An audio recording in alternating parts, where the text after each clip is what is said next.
the conservation of mass. Bernoulli's equation focuses on the conservation of energy.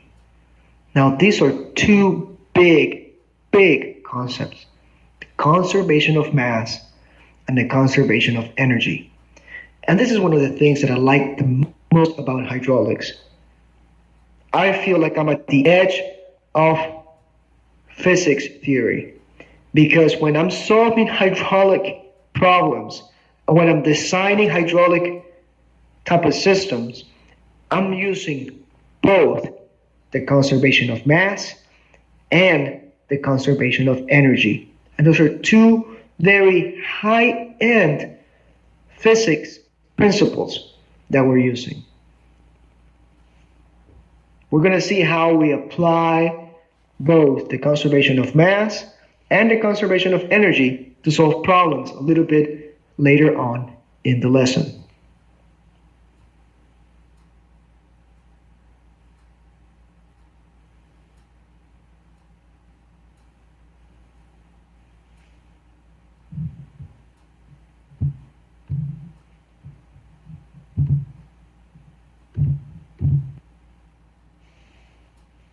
Now, talking about continuity, a garden hose is a very good illustration of continuity. Regardless of the end conditions on the garden hose, the amount of water coming out has to be the same as the amount of water coming in at the other end. It doesn't matter how much we constrict the end of water coming out of the hose. That amount of water that's coming into the hose has to be equal to the amount of water coming out of the hose. Of course, unless we have a leaky hose. But assuming our hose does not have any leaks, the amount of water coming into the hose has to equal the amount of water coming out. This is a thermodynamics principle too, the conservation of mass. Doesn't matter whatever mass we put into a system, the same amount of mass has to exit the system. That mass cannot stay and hide or disappear. The same amount of mass going into a hydraulic system has to be the same as the amount of mass coming out of that hydraulic system. Now, when considering the energy in the system, the total energy is not changing. However, it's changing forms. It's changing between pressure and kinetic, between kinetic and potential, and when we add them all up together, they're going to be the same. These two core concepts can be used in calculating the energy and the hydraulic rate lines for a hydraulic system. But before we get into that, let's take a quick look at the continuity of flow. The continuity of flow is our conservation of mass. It's our continuity equation. I would dare say is the bread and butter of a water resources engineer. And what the continuity of flow states is that the flow at any point in the system has to be the same. The amount of water passing through one has to be the same amount of water passing through two. There's no place to store that water. There's no place for that water to go. So the amount of water passing through one has to equal the amount of water passing through two. Remember how one of our core assumptions is that the fluid is incompressible. So I'm talking about mass, right? Because the fluid is incompressible, the amount of mass in the fluid is going to always take the same amount of volume. So, because the fluid is incompressible, mass is going to have a parity to volume. So we leave mass behind, and now we're thinking volumetric terms because we cannot compress that mass. It's always going to occupy the same volume. So there are three dimensions that we need to calculate volume: height, width, and depth. Correct? We need three dimensions. We need cubic feet, we need cubic meters, right, to calculate volume.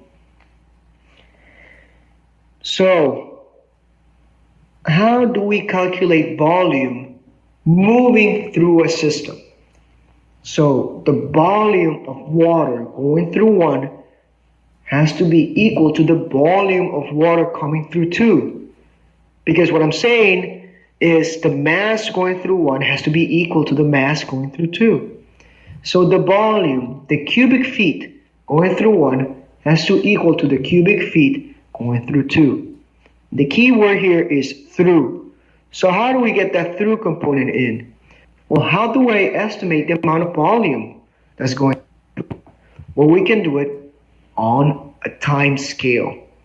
So the amount of volume that passes through one in 1 minute has to be the same amount of volume that passes through two in a minute. The amount of volume that passes through one in a second has to be equal to the amount of volume that passes through two in a second. And the amount of volume per second, that is flow. So our conservation of mass now gets converted into flow. And flow is cubic feet per second, meter per second, gallons per second. It's a measurement of volume moving. It's a measure of volume per second. So we have our cubic feet per second has to equal at the 0.1 to 0.2. So how do we calculate flow through a hydraulic system? We need three measures of spatial dimension, and then we need a temporal dimension. The cross section of our fluid, if we take a slice through a pipe, we take a slice through a channel, we get a cross section. And that cross section of the area of the fluid, that's an area that gives us two dimensions. We need one more dimension. How do we get that additional dimension? Well, we need to estimate how fast is this cross section moving. And that is our velocity, because our velocity is in feet per second. So our flow equation equals the cross-sectional area of the fluid times the velocity times how fast that cross-section is moving. How fast is that fluid moving? So our flow at 1 equals our flow at 2. Now, having said that, well, I was going to ask the question, but we have the answer here. So what happens if we reduce the cross-sectional area at 2? Remember how in the energy equation, if we increase one of the energies, one of the other two forms of energy have to be reduced. The same thing happens in the continuity equation. If we decrease the area so that we can have our parity, then what it means is our velocity has to increase. If we increase our area, then our velocity has to decrease. Let's go back to our garden hose example. If I put my thumb at the end of the garden hose, I can increase the velocity of the water coming out. I can almost create a jet so I can water the plants that are at the other side of the yard. If I remove my thumb from the end of the garden hose, I reduce that jet, I reduce that velocity, and the water only travels a couple of feet from where the garden hose end is. However, if I constrict the flow, I increase the velocity, I'm able to get the water to travel further. because I am increasing its velocity by simply reducing the cross-sectional area.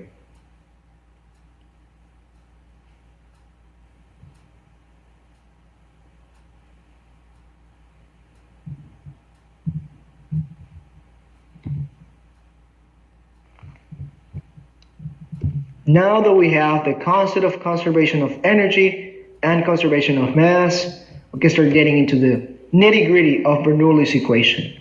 Bernoulli's equation gives us the concepts of having an energy grade line and a hydraulic grade line.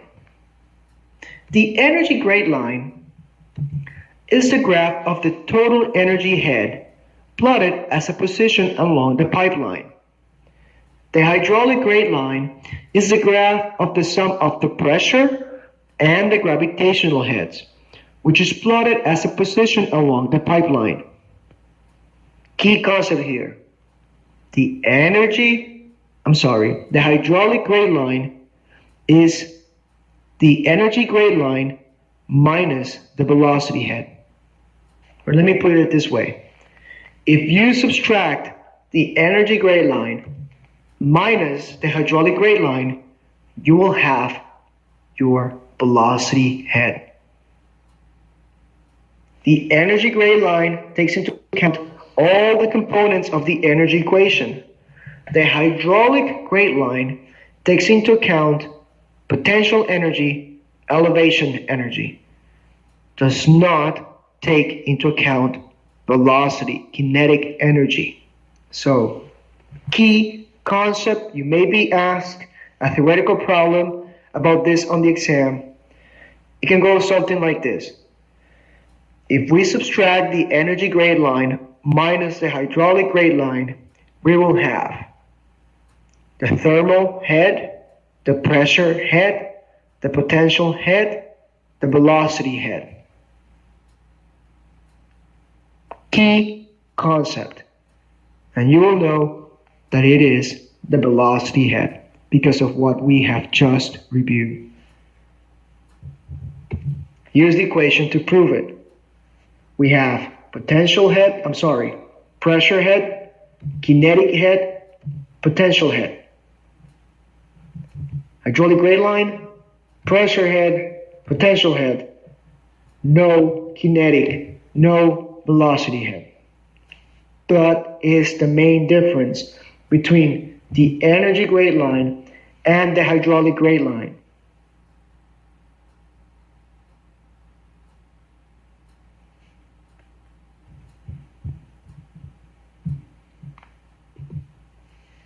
Another key concept.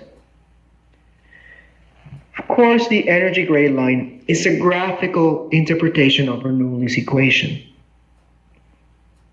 The key concept here is that the energy grade line is always going to be a horizontal line where you do not have friction. Think about this. If the energy is the same at any point through the system, and if the system is frictionless, which means we don't lose any energy due to friction, then our total energy, if we graph that, it's going to be a straight line, straight horizontal line. What happens if we have friction? Our energy grade line is going to slope downward. Let me illustrate this a little bit.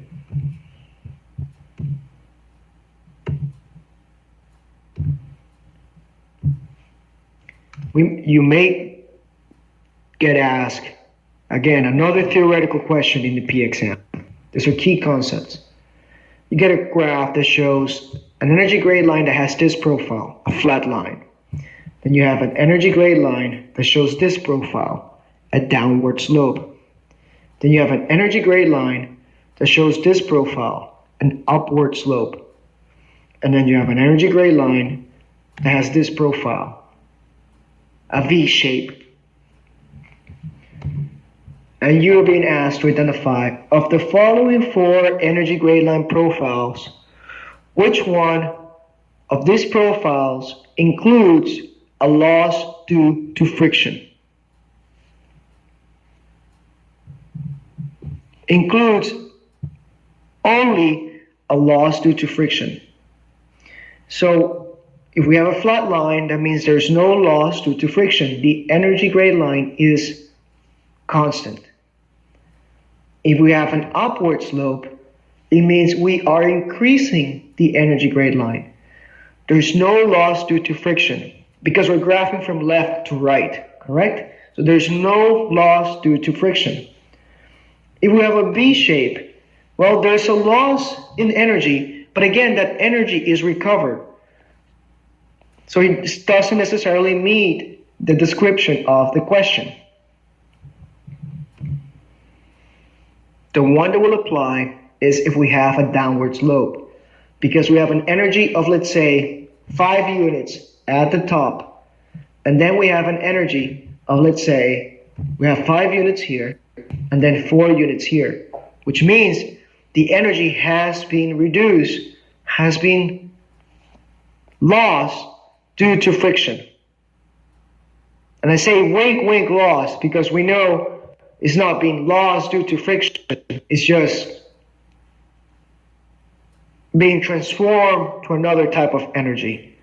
But in hydraulic terms, once that is transformed to another type of energy, that's not potential, that's not kinetic, and that's not pressure head, then we consider that as a loss because we don't have the energy component to calculate it. However, we consider it as a friction loss.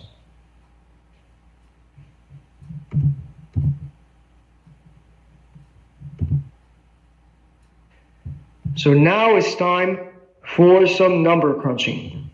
Let's go through our first problem of the hydraulics and hydrology lesson. A closed circular water reservoir shown in A is under pressure, and that pressure is 300 kilopascals. You see how this tank is shown as an enclosed tank. It is completely closed. What that means, it is not open to the atmosphere. So it has a pressure of 300 kilopascals at the water surface, which means 0.1. It discharges to the open reservoir, which is known as B. It's an open reservoir because it has no lid. What that open word means is that it is open to the atmosphere. The difference in water elevation between the two reservoirs is 1 meter. Nothing in the system dissipates any energy. Nothing in the system dissipates any energy. The NCS exam, give you these hints in brackets, right? So they say nothing in the system dissipates any energy. That means there's no loss due to friction. So what's happening here? The first glance of this graphic, we have a tank that's under pressure. That tank is connected to another reservoir that's open to the atmosphere. Well, of course, what happens is since this tank is under pressure, then that pressure energy is being transformed to potential energy on this tank B. Or it may be the other way. Correct? This potential energy is being transformed to a pressure energy in tank A.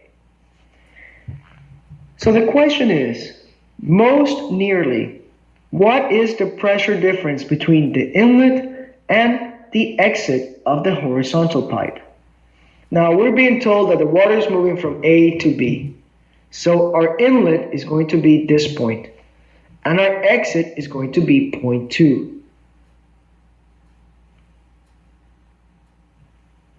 How do we know the water is moving from this point to that point? Because we're being told this reservoir A discharges to reservoir B. It's going from A to B. So what is the pressure difference? What is the difference in pressure between this point here and this point here. It is not asking what is the pressure difference between point 1 and point 2. Let's say it's asking about the pressure difference between point 1.1 and point 2. Is that 190, 290, 350, or 450 kilopascals? This example problem illustrates the use of Bernoulli's equation to calculate the energy in a system. Now, in this problem, the velocity of the water in the two reservoirs is 0. The velocity of the water here is 0. The velocity of the water here is 0.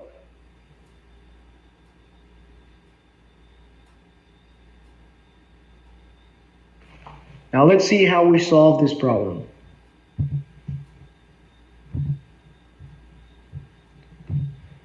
We know reservoir A is closed and it has 300 kilopascals of pressure.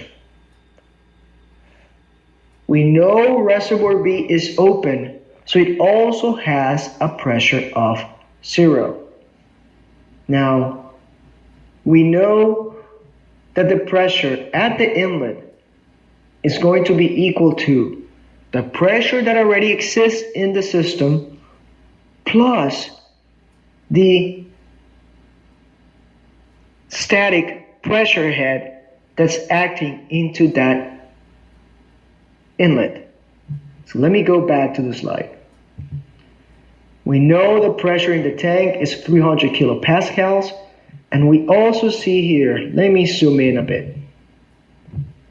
We also see this difference in elevation. In addition to the 300 kilopascals, this point right here is taking the pressure of half a meter of being underwater, for half a meter.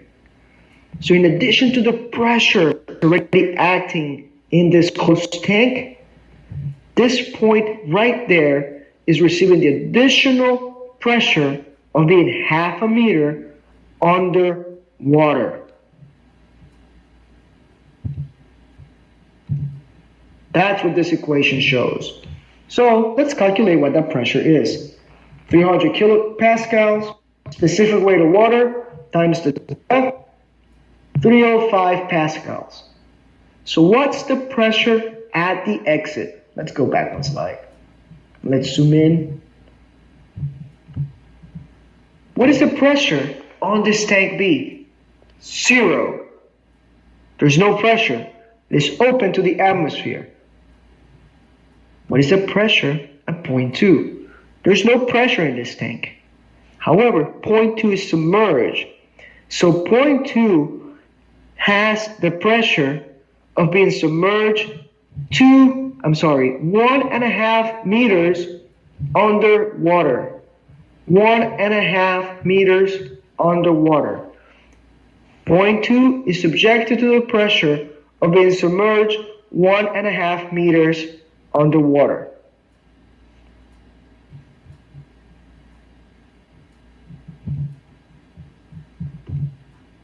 You can see that here. The pressure in tank B is 0. However, the pressure at that point 2 is going to equal to the specific weight of water times the depth, 1.5 meters, and that's 14.7 kilopascals. The difference in pressure between the inlet and the exit of that pipe, 305 minus 14.7, is 290 kilopascals. So our answer is B.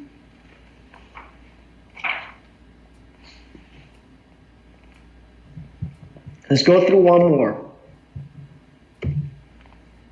A closed circular water reservoir. Well, this is the same prompt as before, the same graphic as before. What changes is the question. What is the velocity in the connecting pipe between the two reservoirs? And you may say, wait a minute. Hey, velocity, point 1 is 0. The velocity, point 3 is 0. The velocity at the free surface of these 2 points is 0. Is this a trick question? How am I going to find the velocity? Keep in mind, in a dynamic fluid, the velocity changes throughout the fluid. Remember that if the first graphic that we saw in this lesson, it showed a tank that had an outlet at the bottom. The velocity at that free surface was 0, and the velocity at that outlet increased. So the velocity, if we plot the velocity, we'll see how it increases from 0 to a maximum velocity at the outlet. So what we have is a velocity going through pipe 2. So let's see how we calculate that. Well, first that we have to know is that from previous assumptions, the velocity of point 1 is 0. So let's apply Bernoulli's equation between point 1 and point 2. Between point 1 and point 2. The energy at 1 has to equal the energy at 2. Let's write out Bernoulli's equation. We have the pressure at 1. We have the elevation at 1. And we know the velocity at 1. Velocity at 1 is 0. We can find what is the pressure at 2. The pressure at 2 is going to be equal to the amount of water that's on top of 2. 2 is submerged 1.5 meters, so that pressure is going to be equal to 1.5 meters times the specific weight of water. We know the elevation at 2. What we do not know is the velocity at 2. Here, you can use algebra to solve for the velocity at 2 and then solve for all these components. What I personally prefer to do is minimize the solving steps that I have, because we know we cannot directly jump from this equation to this equation in one step. If we use algebra, we have to take 3, 4, 5 steps until we get to this derivation, and then we can solve for it. What I would recommend on the P exam, unless you're super comfortable solving for algebra problems, what I would recommend on the exam is that you grab one of these values at a time, plug that value into the equation, and see if you get the parity that you need. If you don't, you move to the next value, and you move to the next, and you move to the next one. If you get 1, that's going to give you your parity that you have here. Why do I recommend doing that? Because if you try to use algebra, you automatically have added 5 or 6 steps to the problem that you could use another method to solve. Now, I don't have anything against algebra or trying to solve the equation algebraically. The reason I say that is the less steps that you take to solve a problem, the less chances you will have to make a silly mistake in one of those steps. So if you can take 5 steps to solve a problem, and you can take 10 steps to solve a problem, you just significantly reduce the odds that you can make a mistake in that problem. In the contrast, if you solve a problem using 10 steps, you have double the odds that you can make a mistake in the problem. So I'm just talking about statistically. That's the way I look at it. So if I can solve a problem in the least amount of steps, there are less chances I will have to make a mistake. Now that's my personal preference. If you are comfortable using algebra, please go ahead, use it. I work with several colleagues that are just excellent at solving out equations. I remember I was trying to figure out I think it was a wet well problem. I was having a hard time trying to isolate a variable so I can plug it into an Excel formula, into an Excel spreadsheet.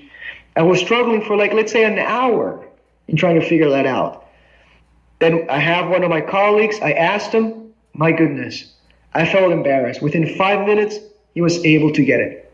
Now, one of the key things when you're practicing for the P exam, recognize your strengths and recognize your weaknesses, and then study and prepare accordingly. With that, we're going to stop the lesson.